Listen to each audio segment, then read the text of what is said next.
Sanskaram University, where cutting-edge technology meets the promise of world-class education. Sanskaram University, education with values.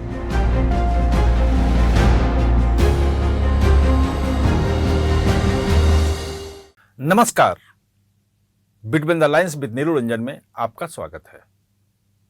आज हम बात करेंगे IC-814 Kandahar hijack. आपको शायद ध्यान होगा, नहीं हो तो बता देता हूं कि 24 दिसंबर 1999 को काठमांडू से इंडियन एयरलाइंस के विमान चली थी और उसका आतंकियों ने अपहरण कर लिया था। अपहरण करके अमृतसर उतारा। अमृतसर में मौका था कि उसको रोक सकते थे, उस वक्त रोक नहीं पाए। उसके पीछे बहुत सारी कहानियां हैं, किताबें भी आ गई हैं। लेकिन उसके बाद उसको लाहौर ले जाया गया। वहाँ से फिर वो दुबई पहुंचा और दुबई से अंत में कांधार पहुंचा और कांधार में कई दिनों तक वो विमान खड़ा रहा और उस विमान के यात्रियों के एवज में 179 उसमें यात्री थे और 11 क्रू मेंबर थे, 190 लोग, जिसमें एक की हत्या कर दी थी। रूपन दयाल या कात्याल शायद नाम था उनका, तो एक हत्या हुई थी। और उन यात्रियों के एवज में मसूद अजहर, जो जैशे मोहम्मद का सरगना है, उसको भारत को छोड़ना पड़ा था। 2 और आतंकियों को छोड़ा था भारत ने, तब जाके वो विमान जो है वो रिलीज हुआ था, वो वापस लौट आया था। 26 साल बाद भारत ने उस अपहरण का बदला ले लिया। जिस आतंकवादी ने वो कांधार हाईजैक किया, जो विमान में था, जो टेररिस्ट कैंप पे भारत ने हमला किया कल रात, उसमें वो मारा गया। उसका नाम है रऊफ असगर और ये जो मसूद अजहर है, इसका भाई है। आप सोचिए, 26 साल बाद भारत ने IC-814 विमान हाईजैक, जिसपे कई फिल्में बनी हैं, जिसमें आपने फिल्में भी देखी हैं, उसमें वेब सीरीज भी आई हैं, आपने देखी होंगी।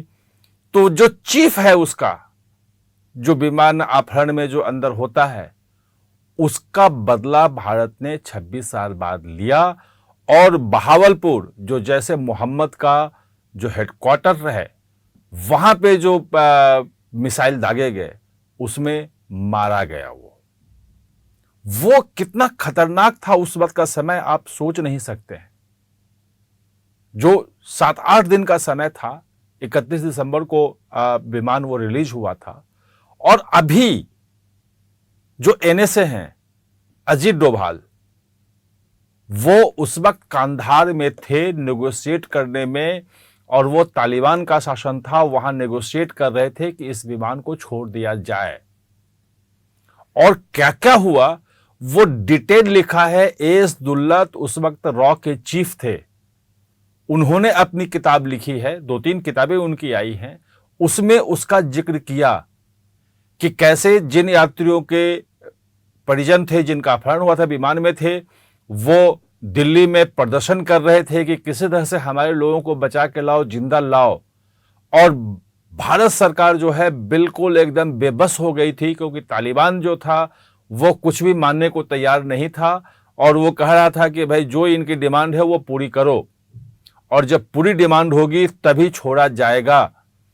और अंत में मजबूर होकर के उस वक्त भारत सरकार को इन 3 आतंकवादियों को, जिसमें मसूद अजहर भी है, उसको छोड़ना पड़ा था और हवाई जहाज से ले जाके पहुंचाना पड़ा था। उसमें बहुत इंटरेस्टिंग बात हुई थी कि उस वक्त मुख्यमंत्री थे फारूक अब्दुल्ला कश्मीर के, और मसूद अजहर कश्मीर के जेल में बंद था। आतंकवादी गतिविधि के लिए आया था, पकड़ा गया था, उसको जेल में डाल दिया था। फारूक अब्दुल्ला बिल्कुल अड़ गए कि हम इसको छोड़ेंगे नहीं, क्योंकि ये यहाँ पे एक मासूम कश्मीरियों का हत्यारा है, इसने यहाँ पहुंचाया है, हम इसको यहाँ नहीं छोड़ सकते हैं। और जब कोई राज्य का मुख्यमंत्री तय कर ले कि नहीं छोड़ सकते हैं, तो भारत सरकार भी कुछ नहीं कर सकती। फिर जब कैबिनेट का फैसला हुआ तो एएस दुल्लत को वहां भेजा गया, और इसलिए भेजा गया क्योंकि 89 से 1989 से 90 से एएस दुल्लत वहां गए थे, आईबी में थे उस वक्त, और उनकी फारूक अब्दुल्ला से अच्छी दोस्ती हो गई थी और लंबे समय तक कश्मीर में एएस दुल्लत काम करते रहे थे। तो वो बताते हैं कि जैसे ही वो पहुंचे तो उन्होंने फारूक अब्दुल्ला ने कहा कि मैं इस्तीफा दे दूंगा, इतने बड़े आतंकवादी को नहीं छोड़ूंगा। और कैसे फिर बाद में फारूक अब्दुल्ला को लेके उस वक्त जो राज्यपाल थे गिरीश चंद्र सक्सेना थे वहां पे, और गिरीश चंद्र सक्सेना जो थे वो पहले रॉ के चीफ रह चुके थे। रात में उनके पास गए 10 साढ़े 10 बजे, फिर उनके पास बैठे और दोनों ने मिलकर फारूक अब्दुल्ला को मनाया। फिर फारूक अब्दुल्ला ने कहा कि ठीक है, हम इसको छोड़ देंगे। और आपको पता है कि छूटने के बाद जैसे मोहम्मद उसने बनाया, बहावलपुर में जो मस्जिद है और जो पूरा का पूरा जैश का जो हेडक्वार्टर है वो तैयार किया, आईएसआई ने पूरी मदद की। और ये कहा जाता है कि जो रऊफ है ये आईएसआई ने ही पूरा प्लानिंग करके इसको दिया था कि कहां से कैसे काठमांडू में हवाई जहाज पे चढ़ोगे, वहां पे इसको पिस्तौल जो है वो अंदर कैसे पहुंचाया जाएगा। पूरी की पूरी आईएसआई की प्लानिंग थी ये कि कैसे हम मसूद अजहर को छुड़वा लें। और छूटने के बाद आतंकवादी जो वांटेड है और जिसको एक विमान हाईजैक करके छुड़ाया गया है और उसको पनाह दिया, पाकिस्तान ने अपने रखा और वहां जैसे मोहम्मद खड़ा किया। और जैसे मोहम्मद बनाने के बाद पहला हमला जो किया उसने वो जम्मू कश्मीर विधानसभा के बाहर फिराइन हमला किया। 2001 में आपको ध्यान होगा जो संसद में, भारत की संसद पे जो हमला हुआ था, वो संसद पे हमला मसूद अजहर ने और राउफ असगर ने ही करवाया था। और राउफ असगर ऑपरेशनल कमांडर था जैसे मोहम्मद का, मतलब जितने ऑपरेशन होते हैं वो सब यही डिजाइन करता था, यही आतंकियों को तैयार करता था, यही भेजता था कि कहां कैसे कब करना है। तो भारतीय संसद पे जो हमला हुआ था उसका भी हिसाब चुकता हुआ है। आपको ध्यान होगा कि 2016 में पठानकोट एयरबेस पे हमला हुआ था, वो भी जैसे मोहम्मद ने करवाया था। और ये जो रऊफ है इसका भी उसमें सीधा सीधा हाथ था, और जो चार्जशीट है एनआईए की उसमें भी इसका नाम है। यानी कि जो स्ट्राइक हुआ, भारत ने जो आतंकी शिविरों पे जो हमला किया, उसमें कई जो हिसाब किताब चुकते हुए हैं। बहुत सारे टेस्टों का जानकारी नहीं मिल रही है, धीरे धीरे जानकारी आएगी। आईएसआई तमाम जानकारियों को छुपाने में लगा हुआ है, वो दिखाने में लगा हुआ है कि 2-4-10 सिविलियन मरे हैं, बच्चे मरे हैं, एक महिला मर गई है, ये मरा है, वो बहुत बहुत कम करके बता रहा है।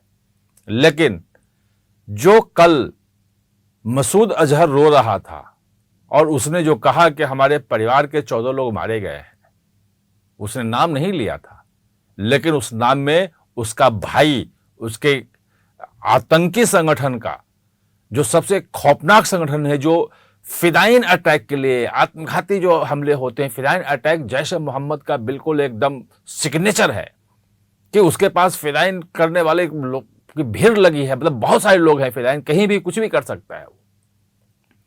तो वो कल रो रहा था कि काश मैं भी मर जाता इनके साथ, उसके जो आंसू निकल रहे थे। आप सोच सकते हैं कि कितने आंसुओं का बदला है। वो सिर्फ पहलगांव हमले का बदला नहीं है। और अगर 26 साल बाद भारत ने हिम्मत दिखाई है, ताकत दिखाई है और बदला लिया है, तो बहुत बड़ी बात है।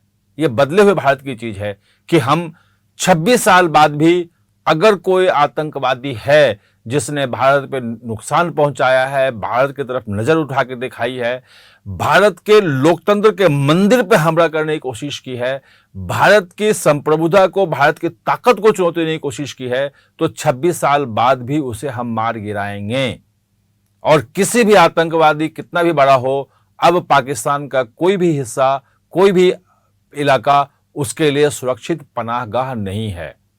आतंकियों के लिए पूरी दुनिया में कोई जगह नहीं है। सुरक्षित, जहां वो रह सके और जहां से वो आतंकवादी गतिविधि चला सके, ये भारत ने दिखा दिया है। IC-814 का बदला लिया है 26 साल बाद, संसद पे हमले का बदला लिया है, जो पठानकोट एयरबेस का हमला था उस हमले का बदला, ऐसे कई हमले जो हैं जिसमें हजारों मासूमों की जान गई है, सबका बदला भारत ने ले लिया है। आप हमारे साथ जुड़े इसके लिए बहुत बहुत धन्यवाद।